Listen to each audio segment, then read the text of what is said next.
பூனை கண்ணை மூடிச்சுன்னா உலகம் இருட்டுன்னு நினச்சிக்கிட்டு இந்த கணக்காண்டிக்கு தான் என் பாட்டன் காமராஜர் பற்றி எவன்டாமல் தப்பாக சொல்லிட்டு இருக்கிறான். அவன் பூனைக்கு கூட லாக்கி சேர்த்து பேசக்கூடாது. அந்த அளவுக்கு அறிவு கட்ட முட்டா பயலோலா எல்லாத்தையுமே தின்னுட்டு வாங்கிக்கிட்டு அந்த தலைவர் கொடுத்த கல்வியும் கற்றுக்கிட்டு ஏமாற்றிட்டு தெரியல. உன் மனசாட்சி இல்லடாதே. இனி வருகிற காலம் நீ சோறு திங்கும் போதெல்லாம் அந்த பெருந்தலைவர் தானே உன் கண்ணு முன்னாடி வந்து நிற்பார்.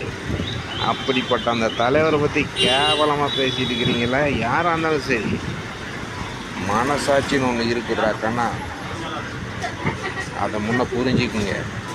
கரெக்டா? நாம் நினைக்கிற மனிதனுக்கு மட்டும்தான் மனசாட்சி இருக்குதுன்னு நான் நினைக்கிறேன். அல்ல, ஆன்மா இருக்குது, ஆத்மா இருக்குது கிடையாது. நீ உண்ற ஒவ்வொரு சோற்று பருக்கையிலும் அந்த அரிசி ஆகிய நெல்லிலும் உணவிலும் ஒவ்வொரு ஆத்மா அதில் அடங்கியிருக்குது. அதுக்கு பயந்து கையை வை. அது யாரால் வந்தது, இந்த நாடு எந்த மூலியமாக வளர்ச்சி அடைஞ்சிருக்குதுன்னு உன் உள் மனதே சொல்லும். வேஷம் போடாத, உண்மையாக இரு, நல்லவனாக வாழ.